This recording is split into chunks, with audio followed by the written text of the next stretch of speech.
नमस्कार मित्रों, मैं अंकिता आपके अपने हिंदी साहित्य यूट्यूब चैनल पर स्वागत करती हूं। और आज आप देखेंगे काव्य शास्त्र का पार्ट 2। कल पहला पार्ट कराया था हमने, तो आज भी हम देखेंगे 100 क्वेश्चन लगभग। तो आप सभी से रिक्वेस्ट है, चैनल को जो सब्सक्राइब नहीं किए हैं सब्सक्राइब कर लें और शेयर कर दें। ठीक है, वीडियो को शेयर कर दें। तो चलिए हम देखेंगे आज 101 नंबर प्रश्न और 100वां प्रश्न देखा था, जिसका आंसर क्या था? आंसर डी था ना, लोंगिनोस। तो चलिए देखते हैं 101 नंबर से। देखिए, साहित्य उद्देश्य विवेचन किस विद्वान ने माना है? अरस्तु ने, कोलरिज ने, जॉन ड्राइडन ने या फिर एडलर ने? तो साहित्य का उद्देश्य विवेचन किस विद्वान ने माना है? बहुत आसान सा क्वेश्चन है, जिसका आंसर होगा, ठीक है, अरस्तु। विवेचन सिद्धांत किसने दिया था? अरस्तु ने दिया था। ऑप्शन ए बिल्कुल राइट आंसर है। नेक्स्ट देखेंगे, पेरिपोइटिकेस काव्य शास्त्र की इसकी रचना है? एडलर, अरस्तु, प्लेटो या फिर लोंगिनोस? पेरिपोइटिकेस, तो ऑप्शन सी राइट आंसर। ठीक है, सी नहीं, बी ही होगा। ठीक है, पेरिपोइटिकेस ये भी जो है किसकी रचना है? तो ये रचना भी अरस्तु की है। ठीक है, ऑप्शन बी राइट आंसर। विवेचन सिद्धांत भी अरस्तु ने दिया है और पेरिपोइटिकेस काव्यशास्त्र की रचना अरस्तु। नेक्स्ट देखेंगे,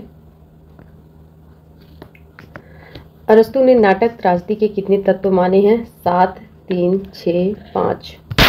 अरस्तु ने नाटक शास्त्र के कितने तत्व माने हैं? 103 का बताएंगे तो 6 तत्व माने हैं। Option C right answer. Next है, किस विद्वान ने त्रासदी का सर्वप्रथम गंभीर सर्वांगीण विवेचन किया है?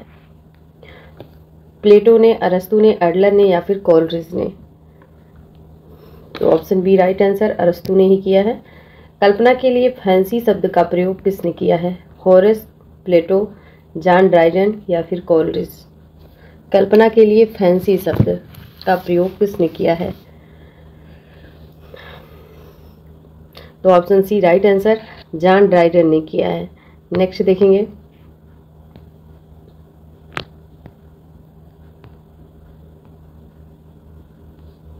नेक्स्ट क्वेश्चन है, किस आलोचक के काव्यलोचन सिद्धांत अंग्रेजी स्वतंत्रतावाद के घोषणा समझे जाते हैं? कोलरिज, अरस्तु, प्लेटो या फिर वर्डवर्थ? तो किस आलोचक के काव्यलोचन सिद्धांत अंग्रेजी स्वतंत्रतावाद का घोषणा पत्र समझे जाते हैं? 106 का आंसर क्या होगा? वर्डवर्थ।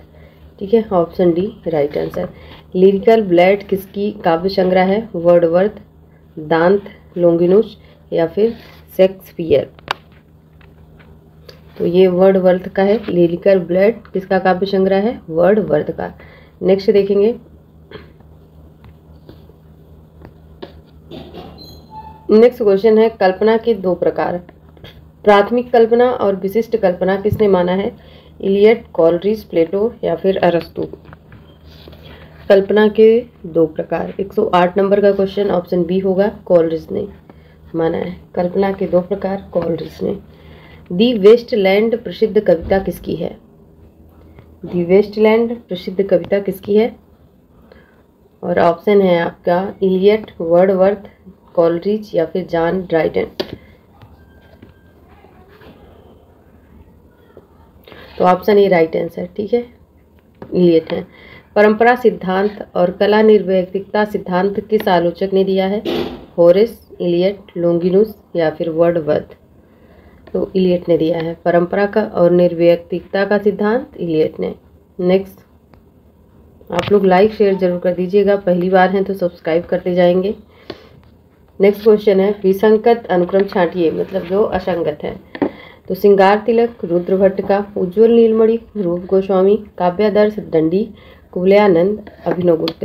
एकदम आसान है। देखिए, उज्ज्वल नीलमणि रूप गोस्वामी का है, काव्यादर्श दंडी का है और श्रृंगार तिलक ये रुद्र है। खैर, श्रृंगार तिलक उद्ध भट्ट का है, उद्ध भट्ट। ठीक है, तो कुवलयानंद अभय दीक्षित का है, ना कि अभिनव गुप्त का है। ऑप्शन डी बिल्कुल राइट आंसर है। नेक्स्ट देखेंगे, अरस्तु का काव्यलोचन ग्रंथ है पेरीइप्सुस, पेरिपोइटिकेस, प्रोलिटेरियस या फिर यायोग्राफिया लिटरेरिया। देखिए यहाँ पे बायोग्राफिया है ये। अरस्तु का काव्य लोचन ग्रंथ है। 12 का आंसर बी हो जाएगा, पेरी पोएटिकस। नेक्स्ट चलिए बताएंगे आप, प्लेटो का समय माना जाता है। प्लेटो का समय कब से कब तक माना जाता है?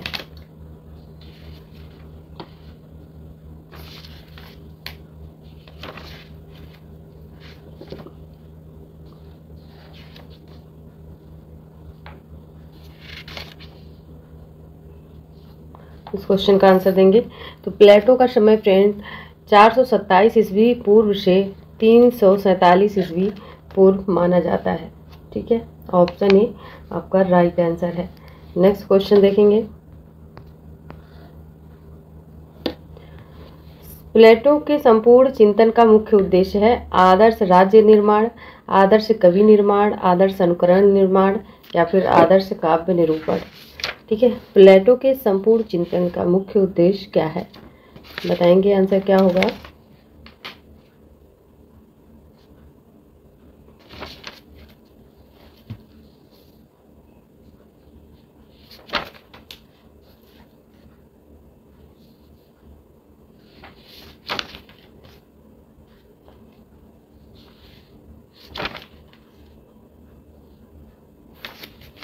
जब आप पाश्चात्य को पढ़ते हैं तो सबसे पहले आप प्लेटो को ही पढ़ते हैं ना।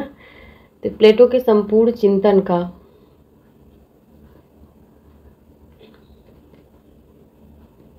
तो ऑप्शन ए हो जाएगा आदर्श राज्य का निर्माण। ठीक है, आदर्श राज्य का निर्माण। प्लेटो ने यूनानी शब्द मिसेसिस का अनुकरण किया था। ठीक है, तो ये तो जानते ही होंगे आप।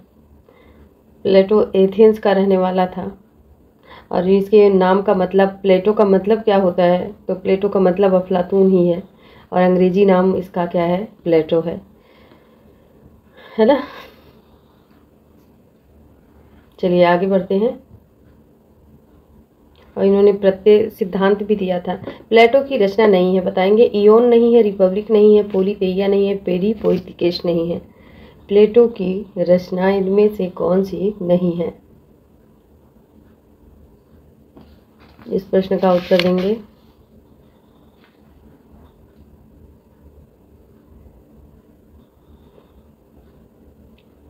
तो कल आपने पढ़ा था ना, प्लेटो ने एक रिपब्लिक में लिखा था, दास्ता मृत्यु से भी भयावह है।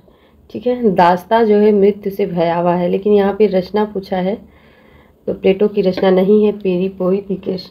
ये किसकी रचना है पेरी पोएटिकस? ये अरस्तु की है। बाकी इयोन, पोएटिया, रिपब्लिक ये सब है, ध्यान रखेंगे आप। एक क्वेश्चन तो यहाँ से बनेगा। चलिए बताइए, प्लेटो के गुरु कौन थे? अरस्तु थे, सुकरात थे, होरेस थे या फिर डार्विन थे? प्लेटो के गुरु कौन थे?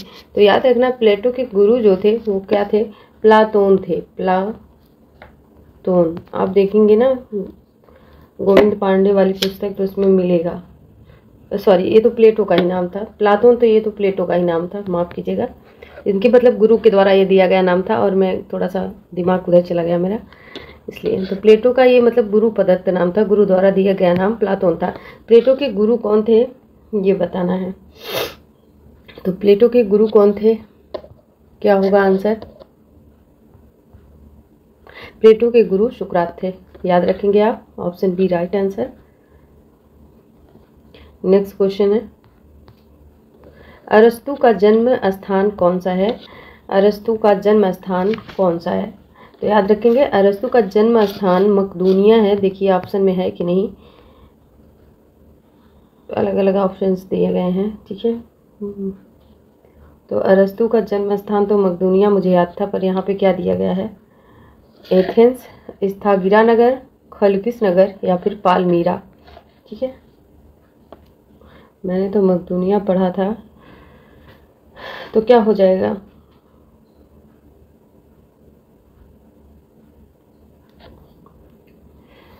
तो बी आंसर होगा। ठीक है, स्थागिरा नगर। स्थागिरा नगर को ही क्या मकदूनिया नगर कहते हैं? अगर आप एक बार सर्च कर लेंगे तो कमेंट जरूर करेंगे, शायद मेरे हिसाब से कहते होंगे।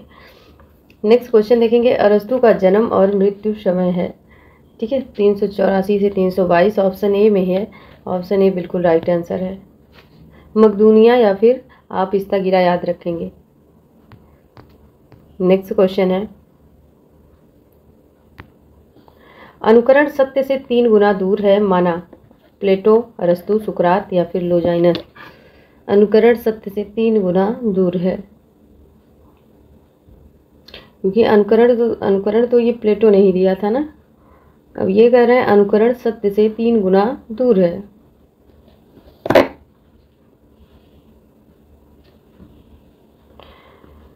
तो ऑप्शन ए राइट आंसर है, ये प्लेटो ही कह रहे हैं। Option A right answer. Next question देखेंगे। चलिए इसमें बताइएगा, सही अनुक्रम को रेखांकित करना है और बहुत सारे ऑप्शंस दिए गए हैं आपके, ठीक है। देखिए आप इस प्रश्न में कितने ऑप्शंस दिए गए हैं, तो इनमें सही अनुक्रम रेखांकित करना है। देखिए वक्रोक्ति जीवितम अविशेश्वर हिंदी भाष्य, ये तो नहीं है। सही रेखांकित अनुक्रम, अच्छा मतलब किसके बाद कौन आता है ये रेखांकित करना है ना। 120 का देखेंगे तो 120 में क्या हो जाएगा, इसमें तो बड़ा कंफ्यूजिंग लग रहा है, क्योंकि मोस्टली लगभग सब मुझे सही ही लग रहा है। तो देखिए सी हो जाएगा। और ये अपरिचित विशेषण नाथ जगन्नाथ, इसको इस प्रश्न को हम कट कर देते हैं, हम आगे बढ़ते हैं, ठीक है, क्योंकि ज़्यादा दिमाग नहीं लगाना है। नेक्स्ट देखेंगे, काव्य को प्रकृति की अनुकृति माना है प्लेटो, अरस्तु, इलियट, रिचर्ड। काव्य को प्रकृति की अनुकृति किसने माना है, तो अरस्तु ने माना है। ऑप्शन बी बिल्कुल राइट आंसर। जब आप अरस्तु को पढ़ेंगे स्टार्टिंग में, तो स्टार्टिंग में ही देखेंगे काव्य को प्रकृति की अनुकृति जो है अरस्तु ने माना है, ठीक है।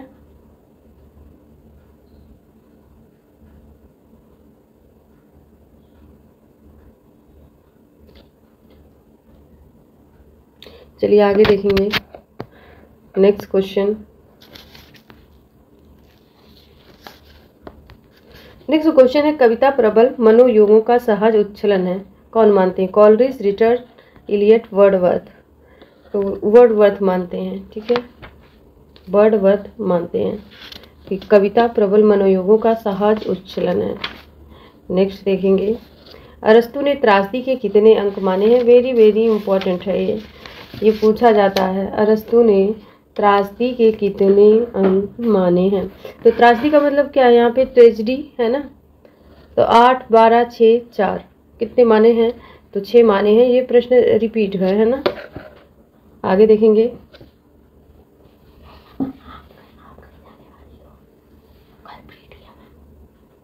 नेक्स्ट क्वेश्चन देखेंगे। नेक्स्ट क्वेश्चन क्या है, बायोग्राफिया लिटरेरिया के रचनाकार हैं वर्डवर्थ, इलियट, कॉलरिज या फिर रिचर्ड। बायोग्राफिया लिटरेरिया के रचनाकार हैं तो कॉलरिज हैं। ऑप्शन सी राइट आंसर है। नेक्स्ट क्वेश्चन देखेंगे, कैथारसिस का अर्थ है अनुकरण, शुद्धिकरण, आनंद या फिर निर्व्यक्तिकरण। तो कैथारसिस का अर्थ होगा शुद्धिकरण। Option B right answer. Longinus ने कितने काव्य दोष माने, 3, 4, 5 या फिर 6। तो लोजाइनस ने 3 काव्य दोष माने हैं। Option A right answer. Next देखेंगे, अच्छा बता अभी नहीं कितने माने हैं, वेट करिए। देखिए लोजाइनस 3 काव्य दोष कौन मानते हैं, शब्दा आडंबर, ठीक है, शब्दा आडंबर, शब्दा आडंबर, हाँ भाई आधा बा है, आधा ही समझिए। और दूसरा क्या मानते हैं, बालिशता, बालिशता। और तीसरा मानते हैं भावा आडंबर, भावा आडंबर, ठीक है। तो ये 3 दोष माने हैं, ये शब्दा आडंबर, बलिष्ठता, भावा आडंबर। चलिए आगे देखेंगे। अगला क्वेश्चन है, अरस्तु के परवर्ती व्याख्याकारों ने विरेचन का अर्थ नहीं किया है, ठीक है, विरेचन का अर्थ नहीं किया है। आपको बताना आंसर क्या होगा। धर्म परक, नीति परक, कला परक या फिर अर्थ परक? तो अर्थ परक नहीं माना है। पेरिप्सिस के रचयिता कौन है? क्रोचे, लोजाइनस, कॉलरिज या फिर रिचर्ड? पेरिप्सुस, देखिए पेरिपोइथिकस नहीं है, पेरिप्सुस, ठीक है, के रचयिता बताना है। 128 का आंसर क्या होगा? बी हो जाएगा, ठीक है, लोजाइनस है। नेक्स्ट देखेंगे, प्लेटो और अरस्तु के बाद तीसरा महत्वपूर्ण नाम पाश्चात्य काव्यशास्त्र में है। इलियट, रिचर्ड्स, क्रोचे या फिर लोजाइनस? 129 का क्या हो जाएगा? डी हो जाएगा, ठीक है, लोजाइनस। लोजाइनस ने उदात्त के कितने स्रोत माने हैं? 4, 5, 6 या फिर 7? ठीक है, लोजाइनस ने उदात्त के कितने और स्रोत माने हैं? तो वही मैंने बताया ना, दोष कितने माने हैं और स्रोत कितने माने हैं। तो 3 उदात्त के इन्होंने 5 स्रोत माने हैं, ध्यान रखेंगे। उदात्त के 5 स्रोत कौन कौन? तो महान विचारों की उद्भावना, प्रबल अंता प्रेरणा, अलंकारों का समुचित प्रयोग, है ना, भव्य पद योजना, रचना, गरिमा, उत्कर्ष, यही सब माने हैं 5। चलिए आगे देखेंगे 131 नंबर। विरेचन सिद्धांत के प्रवर्तक थे इलियट, रिचर्ड, अरस्तु, गिलबर्ट, मरे? 31 का आंसर देंगे तो सी हो जाएगा, ठीक है, विरेचन सिद्धांत के प्रवर्तक अरस्तु हैं।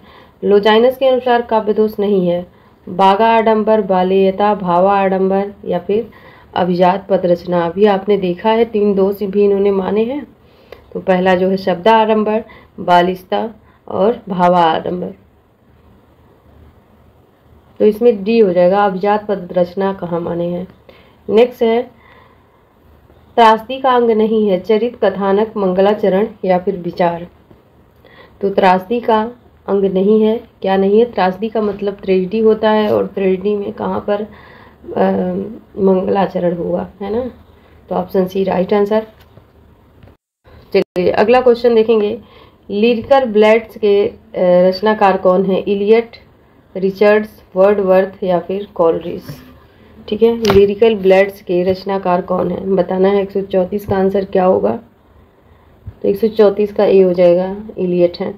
कल्पना मानव मस्तिष्क की बिंब विधायनी शक्ति को मानते हैं। वर्डवर्थ, कॉलरिज, क्रोचे या फिर इलियट? तो कॉलरिज मानते हैं, कल्पना मानव मस्तिष्क की बिंब विधायनी शक्ति है। नेक्स्ट देखेंगे, लाइक शेयर जरूर कीजिएगा साथियों। अगला क्वेश्चन है, चित्रकार अथवा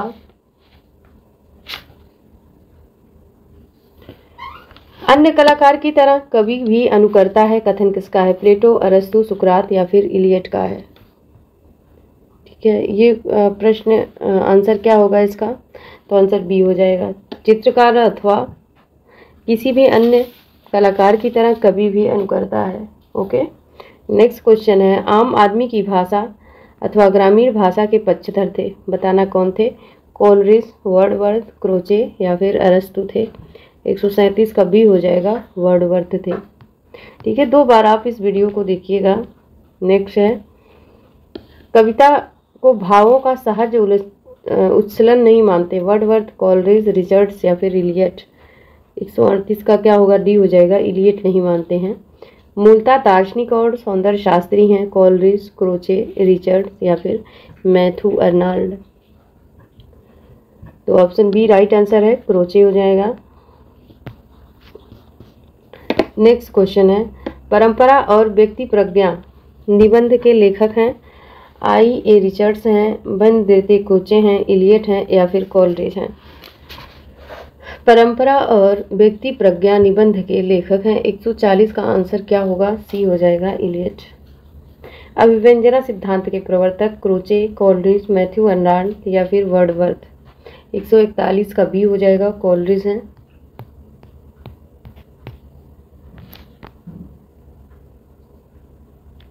नेक्स्ट क्वेश्चन है, कविता कभी व्यक्तित्व की अभिव्यक्ति नहीं है, व्यक्तित्व से पलायन है, कथन किसका है? इलियट का है, रिचर्ड्स, ड्राइडन या फिर वर्डवर्थ? कविता कभी व्यक्तित्व की अभिव्यक्ति नहीं है, व्यक्तित्व से पलायन, कथन है 142 का ए, इलियट। चलिए अगला क्वेश्चन है, क्रोचे के अभ्यंजना हैं। देखिए क्रोचे के अभ्यंजना सिद्धांत को किस भारतीय आचार्य के सिद्धांत से जोड़ा जाता है? वामन, कुंतक, क्षेमेंद्र, मम्मट। ये इंपॉर्टेंट प्रश्न है, तो बी कुंतक। ठीक है, का से क्रोचे और का से कुंतक आप याद रखेंगे।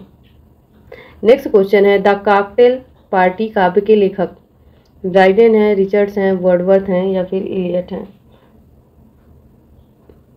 द कॉकटेल पार्टी काव्य के लेखक कौन है बताना है। 144 का आंसर डी हो जाएगा, इलियट। कॉकटेल पार्टी काव्य के लेखक इलियट। ये नेट आदि परीक्षा के लिए इम्पोर्टेंट है क्योंकि पाश्चात्य से वहाँ पर क्वेश्चन बहुत आते हैं। टी.एस. इलियट मूलतः थे जर्मनी, रूसी, फ्रांसीसी या फिर अमेरिकी थे?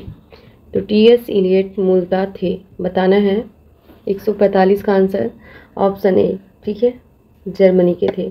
नई समीक्षा के जनक माने जाते हैं टी.एस. इलियट, वर्डवर्थ, बेनेडिक्टो क्रोचे या फिर रिचर्ड्स? 146 का ए हो जाएगा, इलियट।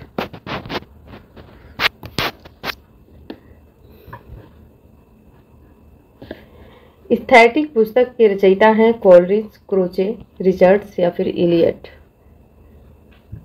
तो स्थैतिक पुस्तक के रचयिता कौन है? 147 का बी हो जाएगा, क्रोचे। द वेस्टलैंड के रचयिता हैं इलियट, ड्राइडेन, रिचर्ड्स या फिर कोलरिज? 148 का आंसर क्या हो जाएगा? 148 का ए हो जाएगा, इलियट। नेक्स्ट देखेंगे,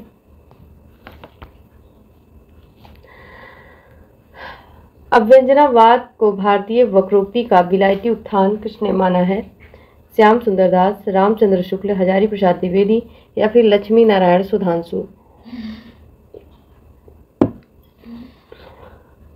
अभ्यंजनावाद को भारतीय वक्रोक्तिवाद का विलायती उत्थान किसने माना है? तो option B right answer, Shukla ji ने। द सेक्रेड वुड के रचयिता हैं इलियट, वर्डवर्थ, रिचर्ड्स या फिर ड्राइडेन? द सेक्रेड वुड के रचयिता हैं। 150 का आंसर क्या होगा? ए हो जाएगा, इलियट। और आज हम इतना ही रखेंगे, 151 से कल देखेंगे। ठीक है, 50 क्वेश्चन एनफ है। तो आप लोग लाइक शेयर कीजिएगा, यदि पहली बार है चैनल पर तो चैनल को सब्सक्राइब कर दीजिएगा। एक बार हम थोड़ा सा और आपको डिटेल से बता दें, है ना, कौन सा सिद्धांत किसका है ना, एक बार बता दें या कल बताएं? चलिए कल ही बताते हैं ना, कल सबका पूरा इकट्ठा लेकर आएंगे, रचना और रचनाकारों को, तो कल ही पूरा डिटेल से बता देंगे। तो चलिए आज के लिए इतना ही, धन्यवाद। मिलते हैं एक व्याकरण की क्लास लेकर आपके लिए, तब तक के लिए थैंक यू।